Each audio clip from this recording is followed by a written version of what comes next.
చాలించు అంగదా.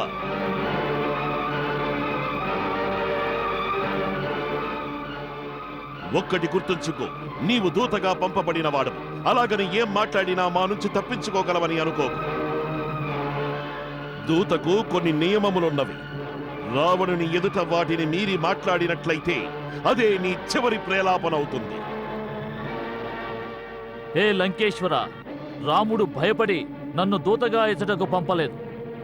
ఆ రఘువీరుడు ఏ ఉద్దేశంతో పంపించినారంటే పిచ్చుకపై బ్రహ్మాస్త్రమును సంధించుట వీరులకు శోభనీయదు. ఆ కారణంగా వారు నీపై దయ చూపించాలనుకున్నారు. కానీ నీవు వారి దయకు ఎన్నటికీ పాత్రుడవు కావు. ఇప్పుడు శ్రీరాముని అంతిమ హెచ్చరికను నీకు వినిపిస్తున్నాను.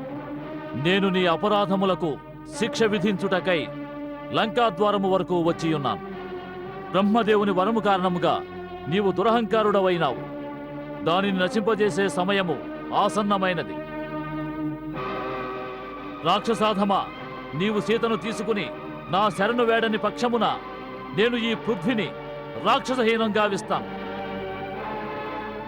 ఏ బలము చూసుకుని నీవు మాయతో సీతను అపహరించావో ఆ బలమును నేడు యుద్ధభూమిలో చూపించు.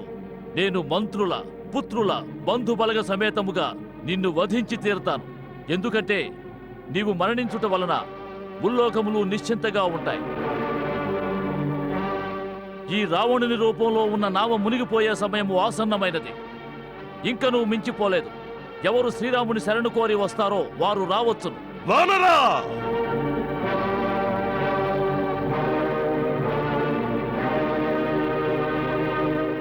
ఈ పుడమిన ఇక వీనికి జీవించే అధికారము లేదు. ఇదే సభలో వీని శిరస్సును ఖండించి ఈ రావణుని శక్తి ఏమిటో తెలియజేయండి. ఇది మా ఆజ్ఞ.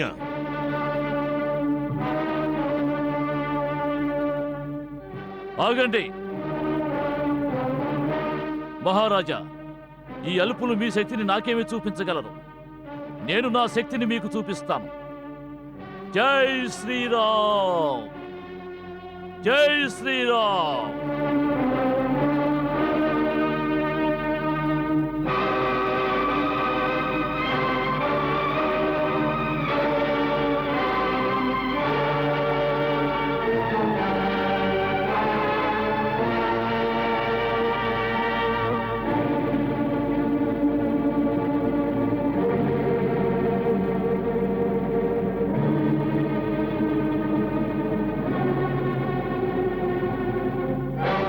హే లంకేశ, మీకు మీ యోధుల శక్తి మీద అంతటి విశ్వాసం ఉంటే నేను శ్రీరాముని తరపున మీ సమస్త యోధులకు ఒక పరీక్ష పెడతాను. నేను నా కాలిని తమ ఈ సభామందిరమున నొక్కి పెడతాను. తమ యోధులలో ఏ ఒక్కరైనా నా కాలిని భూమిపై నుండి కదల్చగలిగితే శ్రీరామచంద్ర ప్రభువు తరపున వాగ్దానము చేస్తున్నాను, మేము మా ఓటమిని అంగీకరించి ఈ లంక నుండి తిరిగి వెళ్ళిపోతాము. జై శ్రీరామ్.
మూర్ఖ, పాదములు పట్టుకొనవలెనన్నా వెళ్ళి శ్రీరాముని పాదములు పట్టుకొనుము. వారి పాదముల వద్ద ముక్తి మార్గం ఉన్నది. నా పాదములు ఎందుకు పట్టుకుంటావు? నా పరీక్ష నీ యోధులకే కాని నీకు కాదు. నేను నీకు మరలా చెప్పుతున్నాను, శ్రీరాముని చరణమును ఆశ్రయించు, అప్పుడే నీకు శుభము జరుగుతుంది. నేను నీకు రేపు సూర్యోదయం వరకు గడువిస్తున్నాను. ఆ తరువాత లంకపై ముట్టడి జరుపబడుతుంది.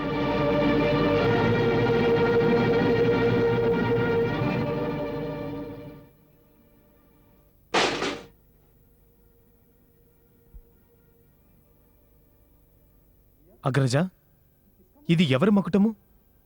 ఇది మహారాజు రావణుని మకుటము. రావణునిదా? అవును. ఇంద్రజిత్, బంధించు వీనిని, బంధించండి. జై శ్రీరామ్.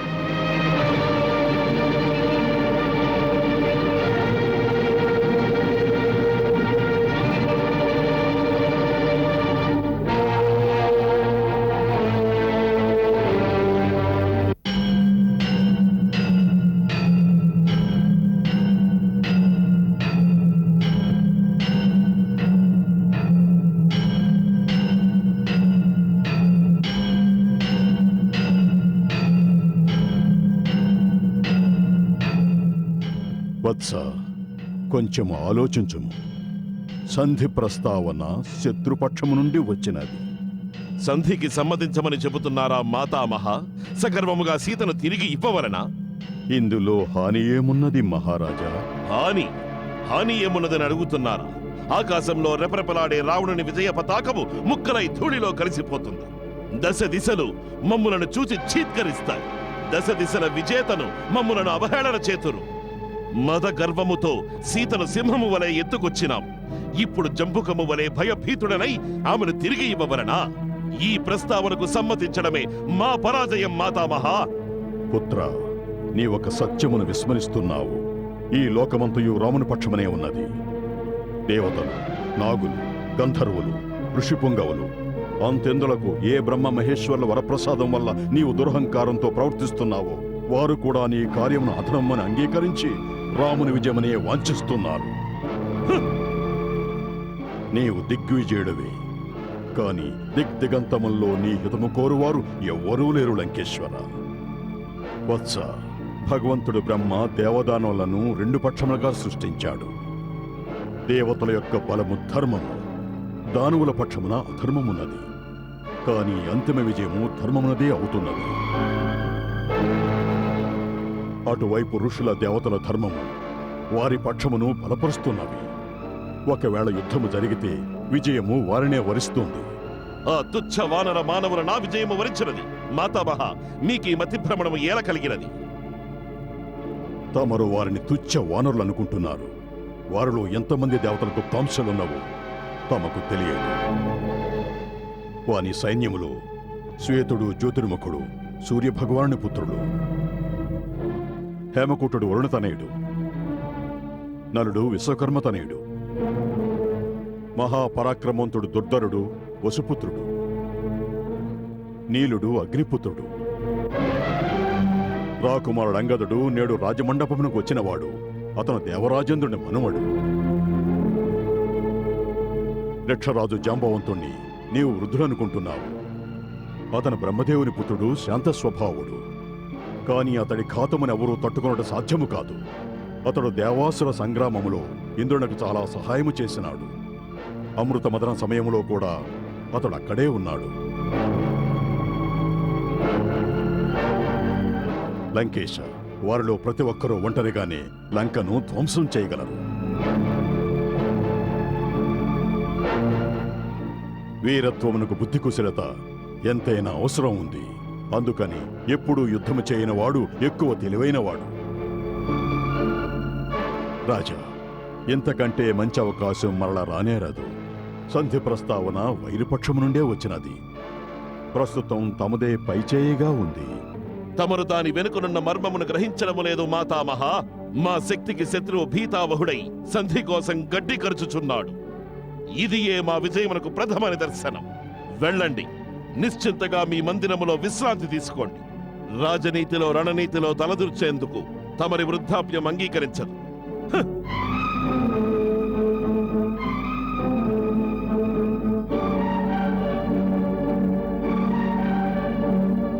అటులనే విధి బలీయమైనది.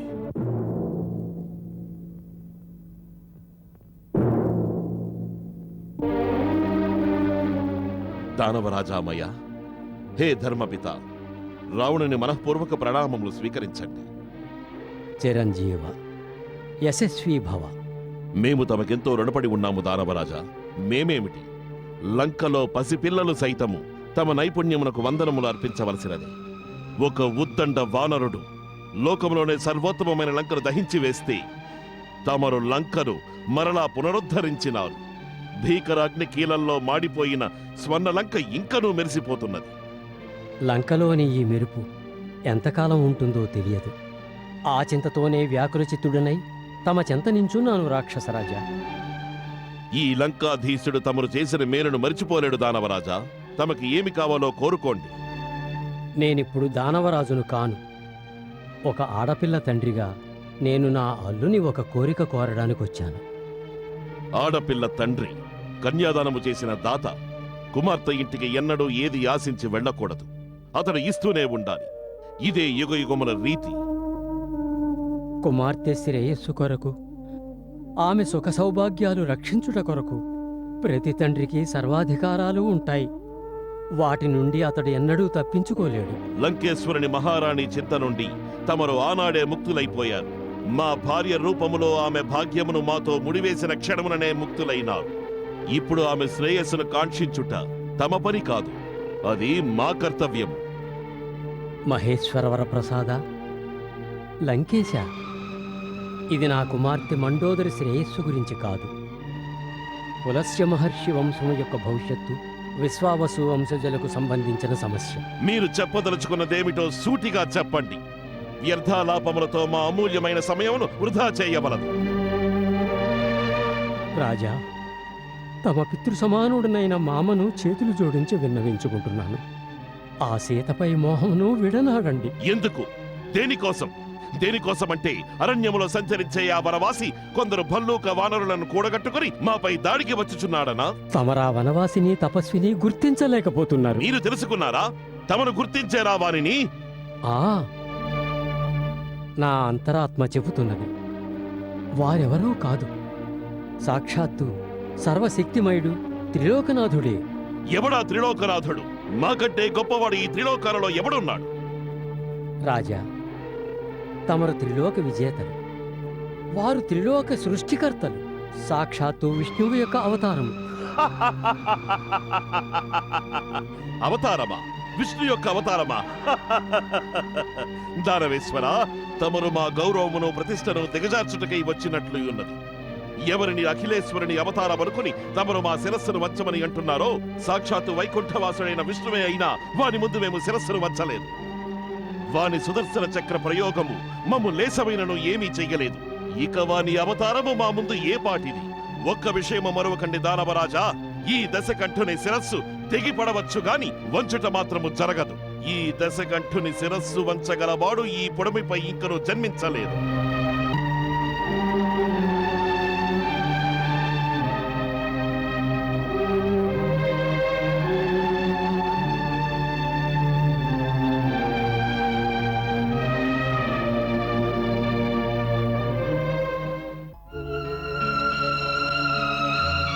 నాయనా రావణ, తపస్సు చేయుటకై వెళ్ళుటకు ముందు మీ పితృదేవులు చెప్పిన మాటలు ఇంకనూ నా చెవిన మారుమ్రోగుతున్నవి. అవి సత్యము కానున్నవా? పెద్దవారి మాటలలో కొంత తత్వం ఉంటుంది, కొంత సత్యం ఉంటుంది. మీ మాతామహుని మాటలు పెడిచెవిని పెట్టడం మంచిది కాదు నాయనా. మాతా, రావణుడు ఇంకనూ పాలు త్రాగు శిశువు కాడు. పెద్దవారి వ్రేలు పట్టుకుని వెంట నడిచే పసివాడు అంతకంటే కాడు. పాఠశాలలో గురువు వద్ద కూర్చుని పాఠములు వల్ల వేసే విద్యార్థి కాదు. తన మంచి చెడ్డలు బహు చక్కగా అర్థం చేసుకోగలడు తమ పుత్రుడు. మాతా, ఇది నీ అహంకారము నాయనా. మాతా, నీవు మాకు జన్మనిచ్చినావు, కానీ నా జీవన నిర్మాతను సాక్షాత్తు నేనే. స్వయంభువు రావణుడు ఏకోహం ద్వితీయో నాస్తి న భూతో న భవిష్యతి. మేము మా భూత భవిష్యత్ వర్తమానములను స్వయంగా నిర్ణయించుకుంటాం. తమరు మా గురించి ఆలోచించవలసిన అవసరమేమీ లేదు మాతా.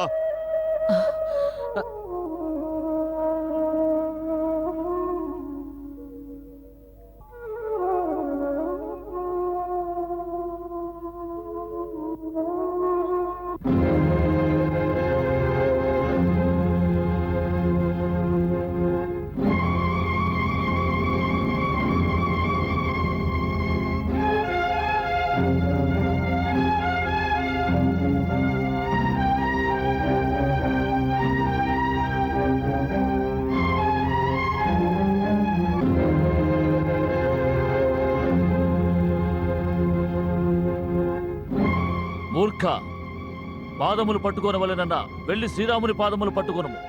వారి పాదముల వద్ద ముక్తి మార్గం ఉన్నది.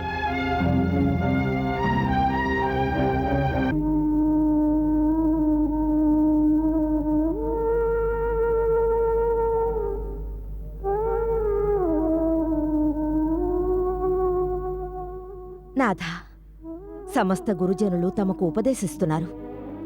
తమ మాతామహులు, తమ మామగారు, తమ మాత అందరూ ఒకే మాట చెప్తున్నారు. ఆ సీతను తిరిగి ఇచ్చేసి శరణు వేడమనియే కదా. అదే మాట నీవును చెప్పుదానివైతే మా సమాధానము కూడా వినుము. అది జరుగదు, జరుగదు, ఎంత మాత్రము జరుగదు.